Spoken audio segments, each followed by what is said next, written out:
जब से मैंने होश संभाला था, मुझे यह तो मालूम न था कि मेरा नाम क्या रखा गया था। हाँ, बस मुझे यह पता था कि मैं मनहूस हूँ, क्योंकि मेरा बाप मुझे यही कहकर बुलाया करता था।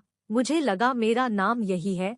मैं 5 साल की हुई तो मुझे मालूम हुआ कि मेरा नाम तो मेरी माँ ने रजनी रखा था, लेकिन पापा मुझे मनहूस कहते रहते थे। मुझे नहीं याद कि मेरे बाप ने कभी मुझे सीने से लगाए हो, कभी बेटी कहाँ हो, कभी प्यार से हाथ मेरे सर पर फेरा हो। मेरा बाप हर वक्त मेरी माँ से लड़ता रहता था, कहता तू भी मनहूस है और तेरी बेटी भी। मेरी माँ खामोश ही रहती थी। मेरे बाप के जुल्मों सितम को वह सहकर अब बीमार रहने लगी, लेकिन जब तक वह जिंदा थी कोई आंसू पोंछने वाला जरूर था। मेरे पास एक ऐसी गोद थी जहाँ छुपकर मैं सो जाती थी और कुछ समय के लिए अपने बाप के दिल चीर देने वाले शब्दों को भुला देती थी। मेरा आप मुझसे और मेरी माँ से इसलिए नफरत करता था क्योंकि मेरे जन्म के बाद मेरी माँ दोबारा माँ नहीं बन पाई थी और मेरे बाप को बेटा नहीं दे पाई थी, क्योंकि मेरी पैदाइश पर मेरी माँ का डिलीवरी केस बिगड़ गया था और माँ की बच्चेदानी डॉक्टर को निकालना पड़ी थी। मेरे बाप को लगता कि मेरी वजह से उसके खानदान का चिराग उन्हें नहीं मिला था, इसलिए वह मुझे और मेरी माँ से नफरत करता था। मैं 11 साल की हुई तो मेरी माँ बिस्तर से बिल्कुल लग गई थी। मुझे मेरे बाप ने स्कूल में दाखिला नहीं करवाया था, कहता था तुझ पर पैसा क्यों खर्च करूं, मेरा पैसा हराम का नहीं है। मेरा बस चले तो यह 2 वक्त की रोटी भी तुम माँ बेटी को खाने को ना दूं। पता नहीं कैसा सख्त दिल बाप था मेरा कि उसके दिल में मेरे लिए जरा भी तड़प और प्यार ना था। मैंने तो सुना था कि बेटी के आंसू देखकर बाप तड़प जाते हैं। कभी मैं ऐसे बाप देखती तो मेरी आंखों में आंसू भर आते थे। कभी सोचती काश मेरा बाप भी कभी तो मुझे यूं प्यार भरी बात करता जैसे मेरी सहेलियों के बाप करते थे। लेकिन शायद यह ऐसी हसरत थी जो मेरे साथ मौत के बाद ही खत्म होनी थी। अभी मेरा यह दर्द ही कम ना हुआ था कि मुझ पर एक और कयामत टूट पड़ी। मेरी माँ एक रात ऐसी नींद सोई कि कभी ना उठी। मैं उस दिन बहुत तड़प के रोई थी। माँ को बहुत हिलाया कि माँ मुझे छोड़कर मत जाओ, उठ जाओ। माँ तुम तो जानती हो कि मेरा तुम्हारे सिवा कोई नहीं है। मैं किसके सीने से लगकर अपने आंसू बहाया करूँगी।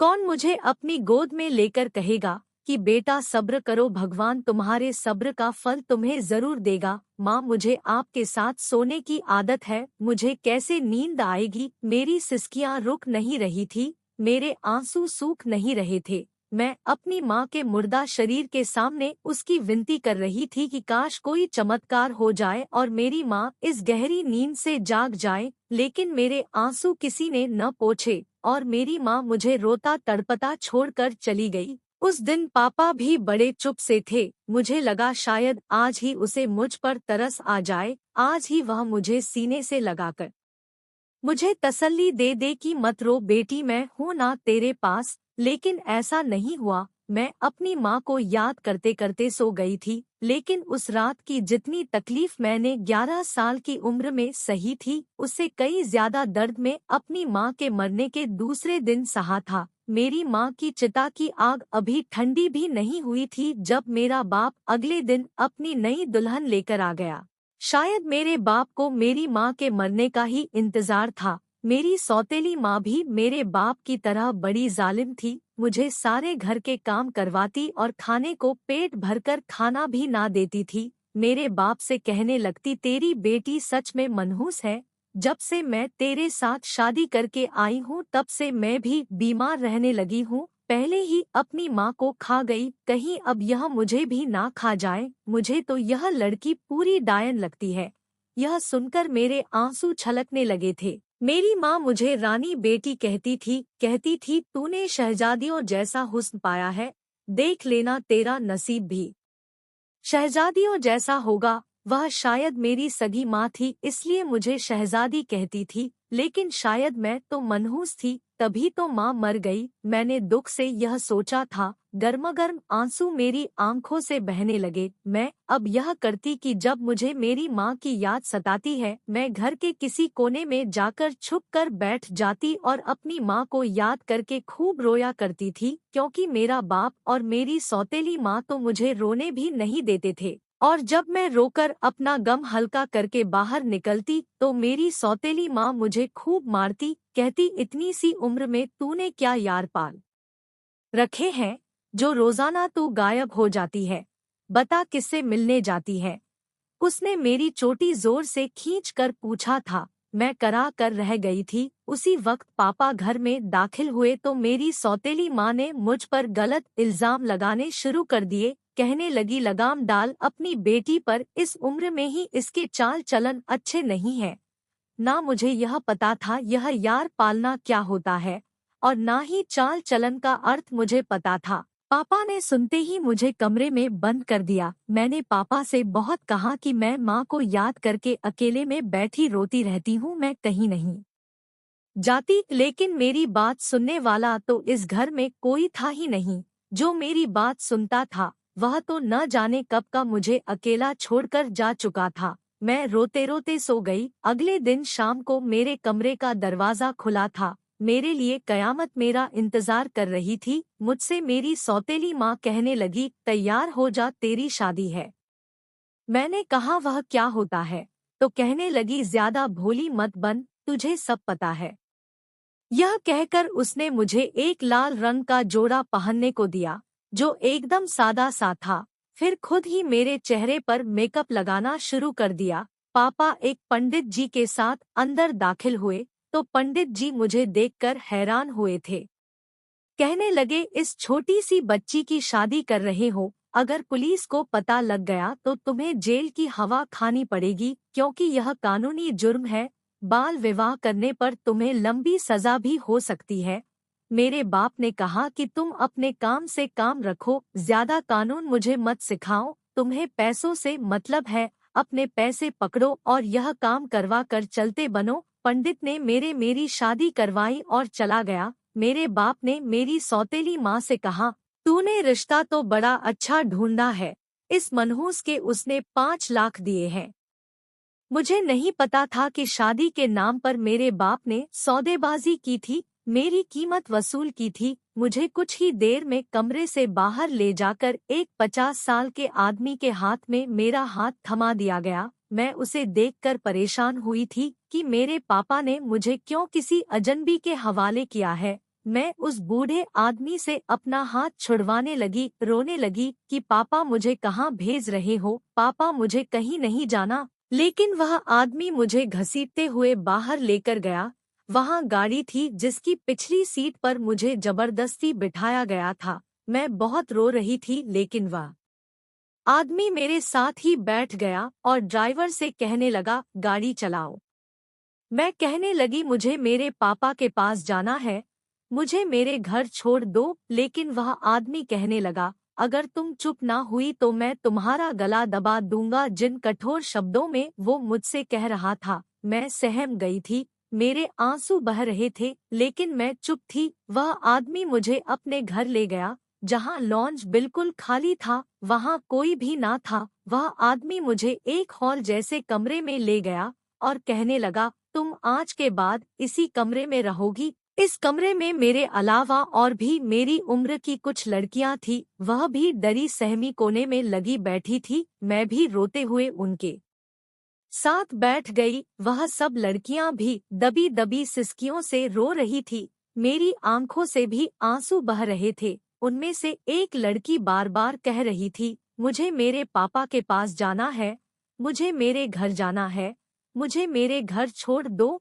मैं भी उन्हीं लड़कियों के पास जाकर बैठ गई। उस रात को मैंने उनसे कोई बात नहीं की, बस अपनी अपनी जगह बैठी रोती रही। रोते रोते ना जाने कब हम सबको नींद आई थी। अगली सुबह हम सब बैठकर एक दूसरे से उनके यहाँ पहुँचने की वजह पूछने लगे। उनमें से ज्यादातर लड़कियों को किडनैप किया गया था और कुछ लड़कियां बाजार में अपने माँ बाप की लापरवाही से गुम हो गई थी और इन लोगों के हत्थे चढ़ गई थी। उनमें से एक अकेली मैं थी जिसे उसके सगे बाप ने बेचा था।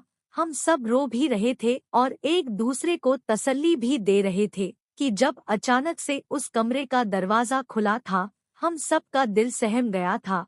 हम अपनी अपनी जगह जम कर रह गए थे। वही आदमी नाश्ता रखकर कहने लगा कि तुम लोगों में से अगर किसी ने भागने की कोशिश भी की तो उसका बहुत बुरा हाल करूंगा। वह आदमी यह कहकर वापस चला गया। अगले दिन जब वो आया तो उसके साथ एक नर्स भी थी जिसने हमारे बाजू पर इंजेक्शन लगाने शुरू कर दिए। उस इंजेक्शन के लगते ही हमें कुछ बेहोशी सी होने लगी थी और कुछ ही देर में हम गहरी नींद सो चुके थे। लेकिन जब हम सोकर उठे तो हमें बहुत भूख लग रही थी। खाना बहुत ही मजेदार था और हम इतनी तेजी से खाना खा रहे थे कि खाना खाते खाते हमारे मुंह थक चुके थे, लेकिन भूख नहीं मिट रही थी। हम अकेली लड़कियों ना जाने कितनी कितनी रोटियां खा चुकी थी। हमें नर्स रोज इंजेक्शन लगाने आया करती थी और हम रोज ही खुराक जरूरत से ज्यादा लेने लगे थे। हम इतना इतना खाना खाते थे कि हम दंग रह जाते थे और यह असर कुछ ही महीनों में हमें दिखने लगा था, क्योंकि ज्यादा खाना खाने की वजह से हमारे शरीर भरने लगे था और कुछ ही महीना में हम बड़ी बड़ी लगने लगे थे। 1 साल के बाद ही हम 12 साल की उम्र में ही 18-19 साल की लगने लगे थे और हम खुद को देखकर हैरान थे कि एक दिन वह आदमी आया और हमें गाड़ी में बिठाकर एक और जगह ले गया। अजीब छोटी छोटी गलियों वाला इलाका था। हर तरफ घुंघरुओं की आवाज आ रही थी और बेहुदा गाने और ढोल बज रहे थे। बाहर इन तंग गलियों में भी पान और गुलाब के फूलों की कलियों, गजरों और इत्र की दुकान थी। वह आदमी हमें पुरानी सी 2 मंजिला इमारत में ले जाने लगा जिसकी सीढ़ियां सीमेंट की बनी हुई थी और बहुत पुराने जमाने की थी। छोटी और चौड़ी सी सीढ़ियां थी। ऊपर अंदर दाखिल हुए तो पूरे आंगन में सफेद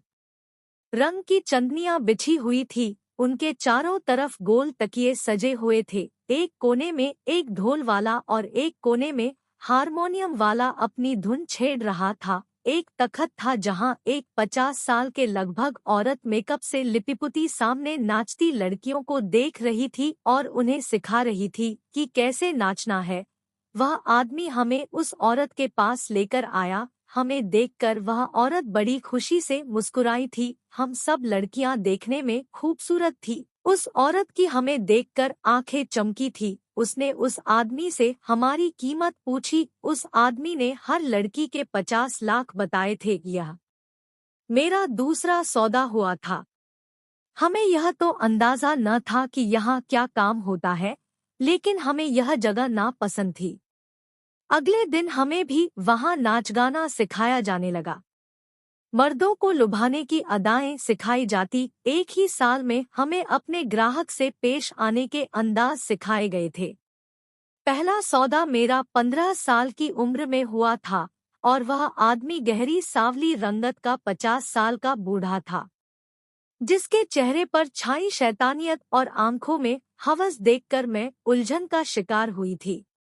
जैसे ही उसने मेरा हाथ थामा, मैंने झटके से उसके हाथ को पीछे किया था, लेकिन उस कमीने बूढ़े ने मुझे गालियां बकी और कहने लगा, इस रात की डबल कीमत दी है मैंने, इसलिए नहीं कि तू मुझे नखरे दिखाए। सुबह मैं बेतहाशा रो रही थी। उस आदमी ने मेरे साथ जानवरों जैसा व्यवहार किया था। मुझे उस बूढ़े से घिन आ रही थी, नफरत महसूस हो रही थी। मुझे लगा शायद वही भूखा कुत्ता या भेड़िया था, लेकिन यह मेरी गलतफहमी थी। वहां आने वाले मर्द के चेहरे, रंग, शक्ल सूरत तो अलग होते, लेकिन वह अपने संस्कार और सभ्यता को पैर की जूती के साथ ही कोठे की दहलीज पर उतार कर अंदर दाखिल होते थे। हर रात हमारी तकलीफ भरी होती थी। हर रोज एक नया मर्द, हर रोज एक नई तकलीफ। शुरू शुरू में बहुत रोई थी। अपने बाप को बद्दुआ भी बहुत देती थी कि काश मेरी माँ के बजाय मेरा बाप मर जाता। मैंने उस कम उम्र में जो रूप मर्द का देखा था, मुझे मर्द जात से नफरत हो गई थी। जिस दलदल में मैं फंस गई थी, वहां से निकलने की कोई राह ना थी। वहां जो भी जवान लड़कियां आती है, उनकी अपनी दर्द भरी कहानी होती थी। कुछ लड़कियों को लड़कों ने सुनहरे ख्वाब दिखाए होते थे और वह घर से भागी हुई होती थी, और शादी करने के बाद वह लड़के उन्हें कुछ दिन साथ रखते और फिर उन्हें कोठे पर लाकर बेच देते और कुछ अगवा करके इज्जत को लुटाकर यहाँ पहुँच जाती थी। हमारे समाज में सबसे ज्यादा बिकने वाली चीज औरत ही है। सदियां बदलती जा रही है, लोग तरक्की करते चले गए, लेकिन औरतों के नसीब कभी नहीं बदलते। हमारे लिए वही जिंदगी है। कोठे की चार दीवारी हमारे नसीब में काली स्याही लिख देती थी। मैं यह सोचती थी, कैसी बदकिस्मती लेकर मैं पैदा हुई थी। मेरी जिंदगी में मुझे कभी कोई खुशी नहीं मिली थी। एक बार कोठे पर एक फिल्म डायरेक्टर आ गया, उसे मैं पसंद आ गई, उसने उस औरत से मुझे खरीद लिया। यह मेरा तीसरा सौदा हुआ था। वह पहले मुझे अपने साथ होटल में ले गया। मेरे साथ कुछ दिन गुजारने के बाद वह मुझे एक स्टूडियो ले गया, जहां उसने मुझे फोटो शूट करवाया। मैं खूबसूरत थी, इसलिए बहुत जल्दी ही मैगजीन की सुर्खियों पर छाने लगी थी। मेरे और एक मुर्दा औरत के शरीर में ज्यादा फर्क नहीं रहा था, क्योंकि मैं भी उसी दिन मर गई थी जिस दिन मेरे बाप ने मेरा पहला सौदा किया था। दूसरी बार मेरी मौत उस समय हुई थी जब मेरी इज्जत तार तार हुई थी, और अब तो शायद मैं इन सब बातों की आदी हो चुकी थी। मुझे कोई फर्क नहीं पड़ता था कि मुझे क्या पहनाया जा रहा है और किसके सामने पेश किया जा रहा है। कभी कभी मुझे घर की चार दीवारी में बैठी औरतों से बड़ी जलन होती थी। कैसी खुशनसीब औरतें थीं जिनकी जरूरतें उनके पति पूरी क्या करते थे। कितनी खास थी जिनका हुस्न सिर्फ उनके पतियों के लिए ही खास था। इज्जत की जिंदगी कितनी पवित्रता वाली होती है, उसकी कदर कोई हम औरतों से पूछे जो रोज सरे बाजारों बिकती है। कभी कभी मैं सोचती हूँ कि औरत बिकती क्यों है। औरत किस वजह से बिकाऊ माल बनी? मर्द की दरिंदगी की वजह से या उसकी हवस की वजह से? जब तक मर्दों की नजरें नहीं झुक सकती तब तक औरतों की हीरा मंडी कभी बंद नहीं हो सकती। मुझे रोना आता था उन लड़कियों पर जो इज्जत से घर पर रहती थी, जिनके बाप उनसे प्यार करते थे, उनकी इज्जत की सुरक्षा पर जान देते थे, लेकिन वह किसी आवारा आशिक के 4 दिन की मोहब्बत में गिरफ्तार होकर कोठे की रौनक बन जाती थी। काश कि वह एक बार झूठे ख्वाब आंखों में सजाने की बजाय यह सोच लेती कि जो आदमी इस काबिल नहीं है कि इज्जत से उन्हें उनके घर से ब्याह कर ले जा सके, वह उन्हें रात के अंधेरे में भगाकर ले जाने का मशवरा दे, तो वह क्या उन्हें दिन की रोशनी में दुनिया के सामने इज्जत दे सकेगा? वह तो उनकी जिंदगी में अंधेरा ला देगा कि दोबारा उनकी जिंदगी में कभी रोशनी ना होगी। काश की लड़कियां कभी बाप की इज्जत को जमीन पर रौंद कर घर की दहलीज से कदम बाहर न रखे, और काश कभी किसी का बाप भी मेरे बाप जैसा ना हो। मैं पहले मॉडलिंग की दुनिया की टॉप मॉडल बनी और उसके बाद फिल्म इंडस्ट्री की टॉप हीरोइन। मैं बहुत छोटे समय में ही अपने हुस्न की वजह से फिल्म इंडस्ट्री का एक चमकता सितारा बन चुकी थी, और आज डायरेक्टर मेरे आगे पीछे घूमते हैं और मैडम मैडम कहकर नहीं थकते थे। मेरे पास आज इतना पैसा है कि संभाले नहीं संभलता था। आज मैं खुद के ऊपर डिपेंड थी, मुझे किसी के सहारे और मदद की जरूरत नहीं थी। अपनी फिल्म के प्रमोशन के लिए एक बार मैं एक अस्पताल में चली गई, जहां मैंने लोगों से यह कहा कि इस फिल्म से जो भी कमाई मिलेगी उसे मैं इस अस्पताल के मरीजों के इलाज पर लगा दूंगी। यह शब्द सिर्फ इसलिए बोले जाते थे ताकि लोग हमें नेक और भला समझे और हमारी फिल्म ज्यादा से ज्यादा पब्लिक देख सके। मैं अलग अलग मरीजों के साथ अपनी तस्वीर खिंचवा रही थी ताकि वह अखबार की हेडलाइन बन सके कि अचानक से मेरी नज़र एक कोने में पड़े एक फोल्डिंग बेड पर पड़ी और मैं आंखें झपकाना भूल गई थी।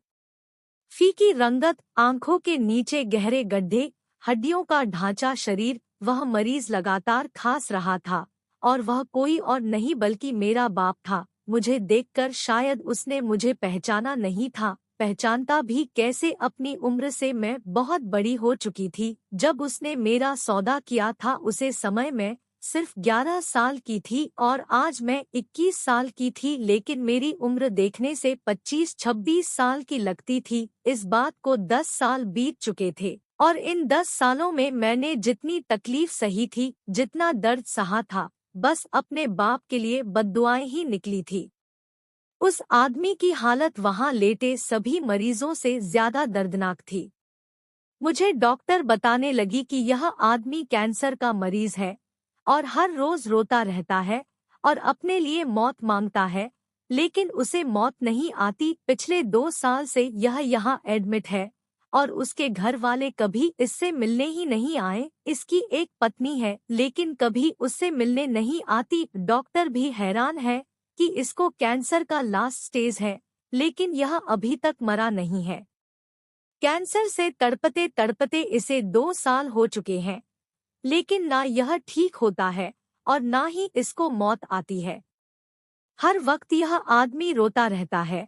उस वक्त भी मेरा बाप रोते रोते यही कह रहा था कि मैं बहुत बुरा आदमी हूँ, मैं मनहूस हूँ, मुझे मेरी पत्नी और मेरी बच्ची की हाय लग गई है, कोई मेरी बच्ची को बचा ले। मुझे उस पर तरस नहीं आया था। मेरी बच्ची मुझे पापा पापा कहकर चिल्लाती रही कि मुझे पापा के पास रहना है, लेकिन मेरी आंखों पर लालच की पट्टी बंधी हुई थी। मुझे मेरी पत्नी के चुप किए गए सब्र की मार मार गई है।